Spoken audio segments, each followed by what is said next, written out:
द्वादशः सर्गः।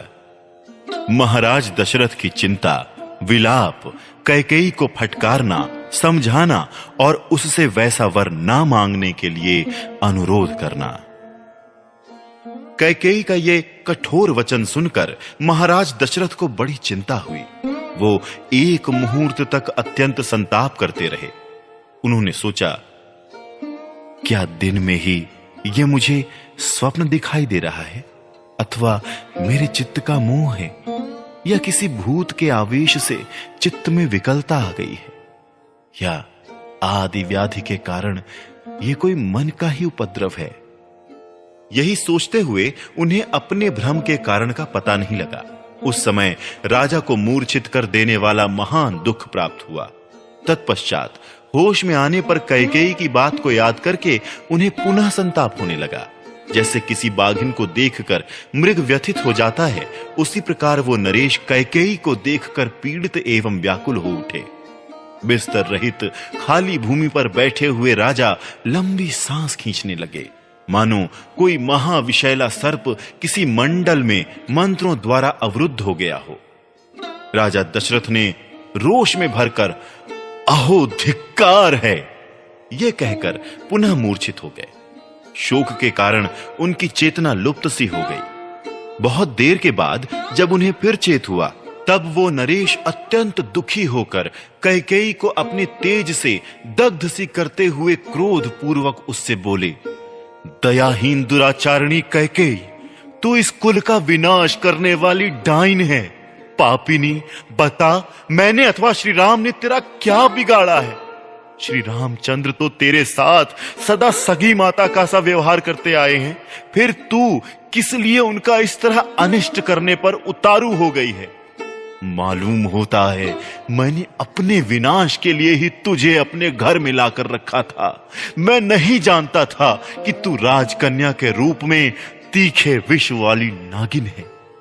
जब सारा जीव जगत श्री राम के गुणों की प्रशंसा करता है, तब मैं किस अपराध के कारण अपने उस प्यारे पुत्र को त्याग दूं? मैं कौशल्या और सुमित्रा को भी छोड़ सकता हूं, राजलक्ष्मी का भी परित्याग कर सकता हूं, परंतु अपने प्राण स्वरूप पितृभक्त श्री राम को नहीं छोड़ सकता।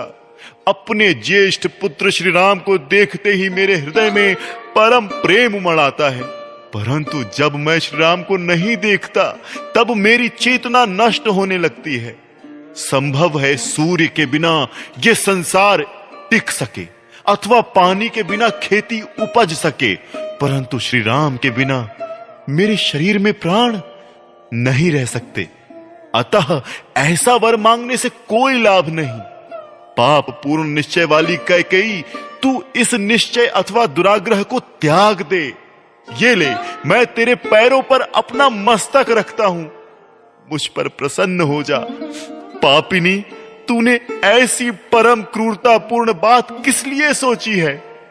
यदि ये जानना चाहती है कि भरत मुझे प्रिय है या अप्रिय, तो रघुनंदन भरत के संबंध में तू पहले जो कुछ कह चुकी है वो पूर्ण हो, अर्थात तेरे प्रथम वर के अनुसार मैं भरत का राज्याभिषेक स्वीकार करता हूं।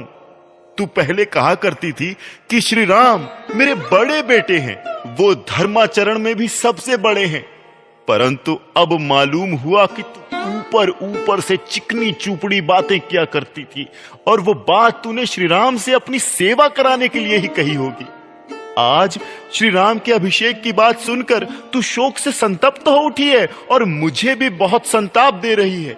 इससे जान पड़ता है कि इस सूने घर में तुझ पर भूत आदि का आवेश हो गया है, अतः तू परवश होकर ऐसी बात कह रही है।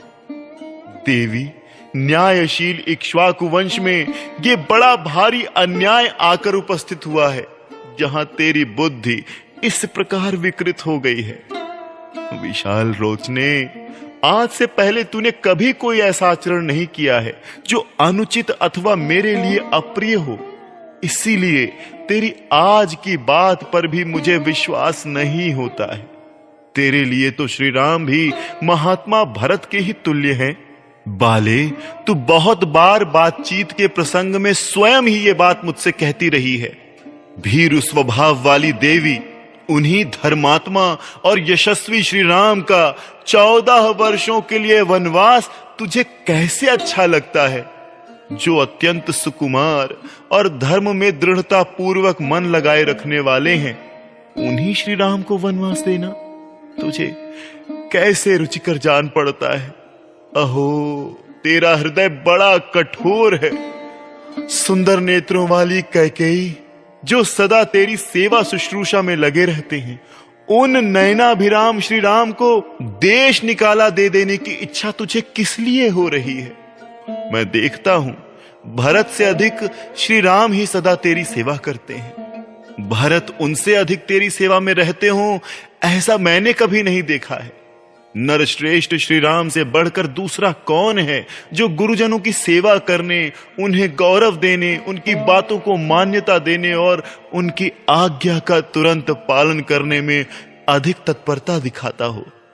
मेरे कई सहस्त्र स्त्रियां हैं और बहुत से उपजीवी भृत्यजन हैं, परंतु किसी के मुंह से श्री राम के संबंध में सच्ची या झूठी किसी प्रकार की शिकायत नहीं सुनी जाती। पुरुष सिंह श्री राम समस्त प्राणियों को शुद्ध हृदय से सांत्वना देते हुए प्रिय आचरणों द्वारा राज्य की समस्त प्रजाओं को अपने वश में किए रहते हैं। वीर श्री रामचंद्र अपने सात्विक भाव से समस्त लोगों को दान के द्वारा दिविजों को, सेवा में गुरुजनों को और धनुष बाण द्वारा युद्ध स्थल में शत्रु सैनिकों को जीतकर अपने अधीन कर लेते हैं। सत्य, दान, तप, त्याग, मित्रता, पवित्रता, सरलता, विद्या और गुरु शुश्रूषा, ये सभी सद्गुण श्री राम में स्थिर रूप से रहते हैं। देवी, महर्षियों के समान तेजस्वी उन सीधे सादे देव तुल्य श्री राम का तू क्यों अनिष्ट करना चाहती है? श्री राम सब लोगों से प्रिय बोलते हैं। उन्होंने कभी किसी को अप्रिय वचन कहा हो, ऐसा मुझे याद नहीं पड़ता। ऐसे सर्वप्रिय राम से मैं तेरे लिए अप्रिय बात कैसे कहूंगा, जिनमें क्षमा, तप, त्याग, सत्य, धर्म, कृतज्ञता और समस्त जीवों के प्रति दया भरी हुई है। उन श्री राम के बिना मेरी क्या गति होगी? कैकेयी, मैं बूढ़ा हूं, मौत के किनारे पर बैठा हूं। मेरी अवस्था शोचनीय हो रही है और मैं दीन भाव से तेरे सामने गिड़गिड़ा रहा हूं। तुझे मुझ पर दया करनी चाहिए। समुद्र पर्यंत पृथ्वी पर जो कुछ मिल सकता है वो सब मैं तुझे दूंगा, परंतु तू ऐसे दुराग्रह में ना पड़ जो मुझे मौत के मुंह में ढकेलने वाला हो। कैकेयी नंदिनी, मैं हाथ जोड़ता हूं और तेरे पैरों पड़ता हूं। तू श्री राम को शरण दे, जिससे यहां मुझे पाप ना लगे। महाराज दशरथ इस प्रकार दुख से संतप्त होकर विलाप कर रहे थे। उनकी चेतना बार बार लुप्त हो जाती थी। उनके मस्तिष्क में चक्कर आ रहा था और वो शोक मग्न हो उस शोक सागर से शीघ्र पार होने के लिए बारंबार अनुनय विनय कर रहे थे। तो भी कैकेयी का हृदय नहीं पिघला। वो और भी भीषण रूप धारण करके अत्यंत कठोर वाणी में उन्हें इस प्रकार उत्तर देने लगी। राजन, यदि 2 वरदान देकर आप फिर उनके लिए पश्चाताप करते हैं तो वीर नरेश्वर, इस भूमंडल में आप अपनी धार्मिकता का ढिंढोरा कैसे पीट सकेंगे? धर्म के ज्ञाता महाराज, जब बहुत से राजर्षि एकत्र होकर आपके साथ मुझे दिए हुए वरदान के विषय में बातचीत करेंगे, उस समय वहां आप उन्हें क्या उत्तर देंगे? यही कहेंगे ना कि जिसके प्रसाद से मैं जीवित हूं, जिसने मेरी रक्षा की, उसी कैकेयी को वर देने के लिए की हुई प्रतिज्ञा मैंने झूठी कर दी। महाराज, आज ही वरदान देकर यदि आप फिर उससे विपरीत बात कहेंगे तो अपने कुल के राजाओं के माथे कलंक का टीका लगाएंगे। राजा शैब्य ने बाज और कबूतर के झगड़े में बाज नामक पक्षी को अपने शरीर का मांस काटकर दे दिया था। इसी तरह राजा अलर्क ने अपने दोनों नेत्रों का दान करके परम उत्तम गति प्राप्त की थी। समुद्र ने अपनी नियत सीमा को न लांघने की प्रतिज्ञा की थी, सो अब तक वो उसका उल्लंघन नहीं करता है। आप भी पूर्ववर्ती महापुरुषों के बर्ताव को सदा ध्यान में रखकर अपनी प्रतिज्ञा झूठी ना करें। परंतु आप मेरी बात क्यों सुनेंगे? दुर्बुद्धि नरेश, आप तो धर्म को तिलांजलि देकर श्री राम को राज्य पर अभिषिक्त करके रानी कौशल्या के साथ सदा मौज उड़ाना चाहते हैं। अब धर्म हो या अधर्म, झूठ हो या सच, जिस बात के लिए आपने मुझसे प्रतिज्ञा कर ली है उसमें कोई परिवर्तन नहीं हो सकता। यदि श्री राम का राज्याभिषेक होगा तो मैं आपके सामने, आपके देखते देखते आज ही बहुत सा विष पीकर मर जाऊंगी। यदि मैं एक दिन भी राम माता कौशल्या को राजमाता होने के नाते दूसरे लोगों से अपने को हाथ जुड़वाती देख लूंगी तो उस समय मैं अपने लिए मर जाना ही अच्छा समझूंगी। नरेश्वर, मैं आपके सामने अपनी और भरत की शपथ खाकर कहती हूं कि श्री राम को इस देश से निकाल देने के सिवा दूसरे किसी वर से मुझे संतोष नहीं होगा। इतना कहकर कैकेयी चुप हो गई। राजा बहुत रोए गिड़गिड़ाए, किंतु उसने उनकी किसी बात का जवाब नहीं दिया। श्री राम का वनवास हो और भरत का राज्याभिषेक, कैकेयी के मुख से ये परम अमंगलकारी वचन सुनकर राजा की सारी इंद्रियां व्याकुल हो उठी। वो एक मुहूर्त तक कैकेयी से कुछ ना बोले, बस उस अप्रिय वचन बोलने वाली प्यारी रानी की ओर एकटक दृष्टि से देखते रहे। मन को अप्रिय लगने वाली कैकेयी की वो वज्र के समान कठोर तथा दुख शोकमयी वाणी सुनकर राजा को बड़ा दुख हुआ। उनकी सुख शांति छिन गई। देवी कैकेयी के उस घोर निश्चय और किए हुए शपथ की ओर ध्यान जाते ही वो हा राम ऐसा कहकर लंबी सांस खींचते हुए कटे वृक्ष की भांति गिर पड़े। उनकी चेतना लुप्त सी हो गई। वो उन्मादग्रस्त से प्रतीत होने लगे। उनकी प्रकृति विपरीत सी हो गई। वो रोगी से जान पड़ते थे। इस प्रकार भूपाल दशरथ मंत्र से जिसका तेज हर लिया गया हो, उस सर्प के समान निश्चेष्ट हो गए। तदनंतर उन्होंने दीन और आतुर वाणी में कैकेयी से इस प्रकार कहा, अरे तुझे अनर्थ ही अर्थ सा प्रतीत हो रहा है। किसने तुझे इसका उपदेश दिया है? जान पड़ता है तेरा चित्त किसी भूत के आवेश से दूषित हो गया है। पिशाचग्रस्त नारी की भांति मेरे सामने ऐसी बातें कहती हुई तू लज्जित क्यों नहीं होती? मुझे पहले इस बात का पता नहीं था कि तेरा ये कुलांगनोचित शील इस तरह नष्ट हो गया है। बाल्यावस्था में जो तेरा शील था उसे इस समय मैं विपरीत सा देख रहा हूं। तुझे किस बात का भय हो गया है जो इस तरह का वर मांगती है? भरत राज्य सिंहासन पर बैठे और श्री राम वन में रहें, यही तू मांग रही है? ये बड़ा असत्य तथा ओछा विचार है। तू अब भी इससे विरत हो जा। क्रूर स्वभाव और पाप पूर्ण विचार वाली नीच दुराचारिणी यदि अपने पति का, सारे जगत का और भरत का भी प्रिय चाहती है तो इस दूषित संकल्प को त्याग दे। तू मुझ में या श्री राम में कौन सा दुखदायक या अप्रिय बर्ताव देख रही है?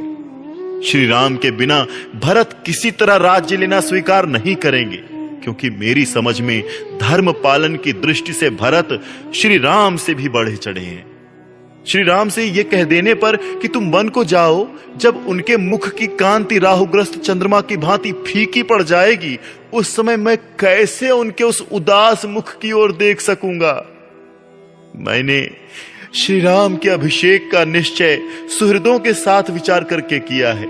मेरी ये बुद्धि शुभ कर्म में प्रवृत्त हुई है। अब मैं इसे शत्रुओं द्वारा पराजित हुई सेना की भांति पलटी हुई कैसे देखूंगा? नाना दिशाओं से आए हुए राजा लोग मुझे लक्ष्य करके खेद पूर्वक कहेंगे कि इस मूढ़ इक्ष्वाकु वंशी राजा ने कैसे दीर्घ काल तक इस राज्य का पालन किया है। जब बहुत से बहुश्रुत गुणवान एवं वृद्ध पुरुष आकर मुझसे पूछेंगे कि श्री राम कहां हैं, तब मैं उनसे कैसे यह कहूंगा कि कैकेयी के दबाव देने पर मैंने अपने बेटे को घर से निकाल दिया। यदि कहूं कि श्री राम को वनवास देकर मैंने सत्य का पालन किया है, तो इसके पहले जो उन्हें राज्य देने की बात कह चुका हूं वो असत्य हो जाएगी। यदि राम वन को चले गए तो कौशल्या मुझे क्या कहेगी? उसका ऐसा महान अपकार करके मैं उसे क्या उत्तर दूंगा? आए, जिसका पुत्र मुझे सबसे अधिक प्रिय है, वो प्रिय वचन बोलने वाली कौशल्या जब जब दासी, सखी, पत्नी, बहन और माता की भांति मेरा प्रिय करने की इच्छा से मेरी सेवा में उपस्थित होती थी, तब तब उस सत्कार पाने योग्य देवी का भी मैंने तेरे ही कारण कभी सत्कार नहीं किया। तेरे साथ जो मैंने इतना अच्छा बर्ताव किया वो याद आकर इस समय मुझे उसी प्रकार संताप दे रहा है जैसे अपथ्य व्यंजनों से युक्त खाया हुआ अन्न किसी रोगी को कष्ट देता है। श्री राम के अभिषेक का निवारण और उनका वन की ओर प्रस्थान देखकर निश्चय ही सुमित्रा भयभीत हो जाएगी। फिर वो कैसे मेरा विश्वास करेगी? हाय, बेचारी सीता को एक ही साथ दो दुखद एवं अप्रिय समाचार सुनने पड़ेंगे, श्री राम का वनवास और मेरी मृत्यु। जब वो श्री राम के लिए शोक करने लगेगी उस समय मेरे प्राणों का नाश कर डालेगी। उसका शोक देखकर मेरे प्राण इस शरीर में नहीं रह सकेंगे। उसकी दशा हिमालय के पार्श्व भाग में अपने स्वामी किन्नर से बिछड़ी हुई किन्नरी के समान हो जाएगी। मैं श्री राम को विशाल वन में निवास करते और मिथिलेश कुमारी सीता को रोती देख अधिक काल तक जीवित रहना नहीं चाहता। ऐसी दशा में तू निश्चय ही विधवा होकर बेटे के साथ अयोध्या का राज करना। ओह, मैं तुझे अत्यंत सती साध्वी समझता था, परंतु तू तो बड़ी दुष्ट निकली। ठीक उसी तरह जैसे कोई मनुष्य देखने में सुंदर मदिरा को पीकर पीछे उसके द्वारा किए गए विकार से यह समझ पाता है कि इसमें विष मिला हुआ था। अब तक जो तू सांत्वनापूर्ण मीठे वचन बोलकर मुझे आश्वासन देती हुई बातें किया करती थी, वो तेरी कही हुई सारी बातें झूठी थी। जैसे व्याध हरिण को मधुर संगीत से आकृष्ट करके उसे मार डालता है, उसी प्रकार तू भी पहले मुझे लुभाकर अब मेरे प्राण ले रही है। श्रेष्ठ पुरुष निश्चय ही मुझे नीच और एक नारी के मुंह में पड़कर बेटे को बेच देने वाला कहकर शराबी ब्राह्मण की भांति मेरी राह बाट और गली कूचों में निंदा करेंगे। अहो, कितना दुख है, कितना कष्ट है, जहां मुझे तेरी ये बातें सहन करनी पड़ती हैं। मानो ये मेरे पूर्व जन्म के किए हुए पाप का ही अशुभ फल है जो मुझ पर ऐसा महान दुखा पड़ा।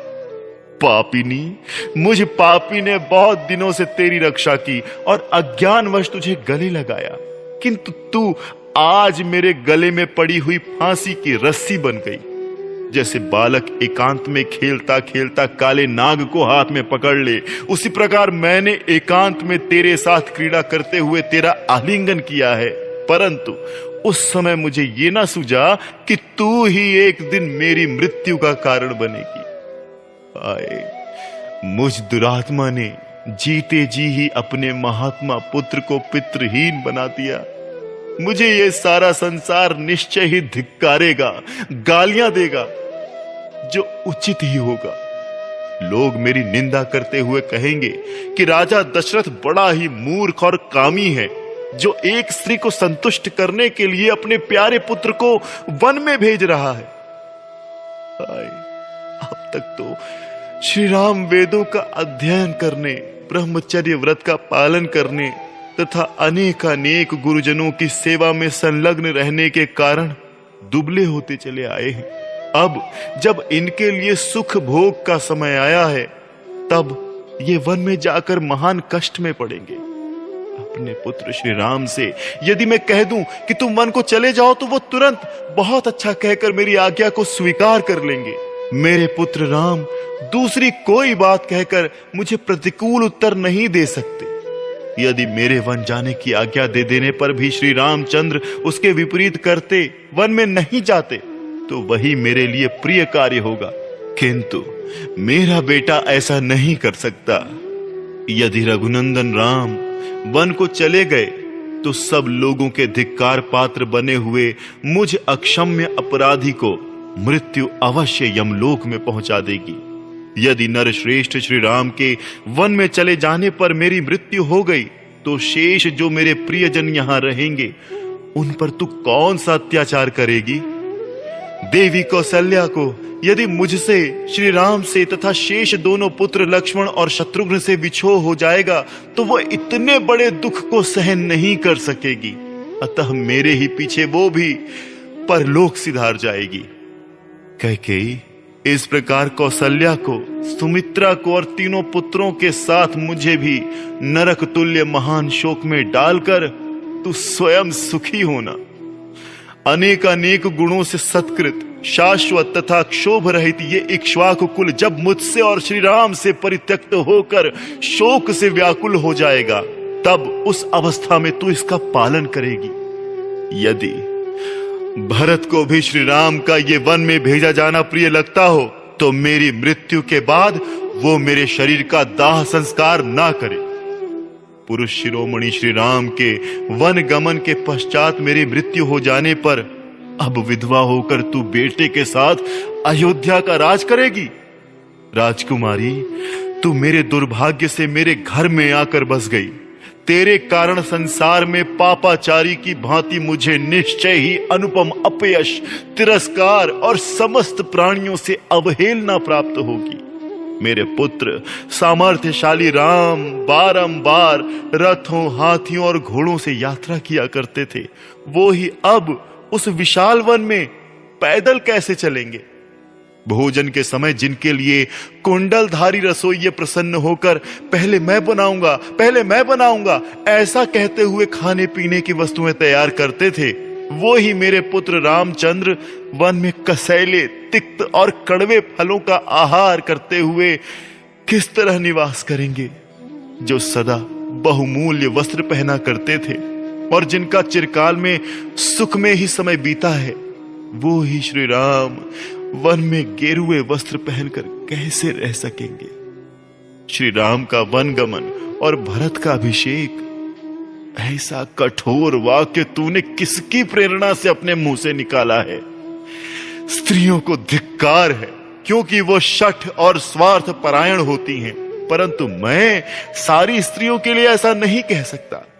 केवल भरत की माता की ही निंदा करता हूं। अनर्थ में ही अर्थ बुद्धि रखने वाली क्रूर कैकेयी, तू मुझे संताप देने के लिए ही इस घर में बसाई गई है। अरे, मेरे कारण तू अपना कौन सा प्रिय होता देख रही है? अथवा सबका निरंतर हित करने वाले श्री राम में ही तुझे कौन सी बुराई दिखाई देती है? श्री राम को संकट के समुद्र में डूबा हुआ देखकर तो पिता अपने पुत्रों को त्याग देंगे, अनुरागिणी स्त्रियां भी अपने पतियों को त्याग देंगी। इस प्रकार ये सारा जगत ही कुपित, विपरीत व्यवहार करने वाला हो जाएगा। देव कुमार के समान कमनीय रूप वाले अपने पुत्र श्री राम को जब वस्त्र और आभूषणों से विभूषित होकर सामने आते देखता हूं तो नेत्रों से उनकी शोभा निहार कर निहाल हो जाता हूं। उन्हें देखकर ऐसा जान पड़ता है मानो मैं फिर से जवान हो गया। कदाचित सूर्य के बिना संसार का काम चल जाए, वज्रधारी इंद्र के वर्षा न करने पर भी प्राणियों का जीवन सुरक्षित रह जाए, परंतु राम को यहां से वन की ओर जाते देखकर कोई भी जीवित नहीं रह सकता। मेरी ऐसी धारणा है। अरे, तू मेरा विनाश चाहने वाली, अहित करने वाली और शत्रु रूप है। जैसे कोई अपनी ही मृत्यु को घर में स्थान दे दे, उसी प्रकार मैंने तुझे घर में बसा लिया है। खेद की बात है कि मैंने मोहवश तुझ महाविशैली नागिन को चिरकाल से अपने अंक में धारण कर रखा है। इसीलिए आज मैं मारा गया। मुझसे, श्री राम और लक्ष्मण से हीन होकर भरत समस्त बांधवों का विनाश करके तेरे साथ इस नगर तथा राष्ट्र का शासन करे, तथा तू मेरे शत्रुओं का हर्ष बढ़ाने वाली हो। क्रूरतापूर्ण बर्ताव करने वाली कैकेयी, तू संकट में पड़े हुए पर प्रहार कर रही है। अरे, जब तू दुराग्रह पूर्वक आज ऐसी कठोर बातें मुंह से निकालती है, उस समय तेरे दांतों के हजारों टुकड़े होकर मुंह से नीचे क्यों नहीं गिर जाते?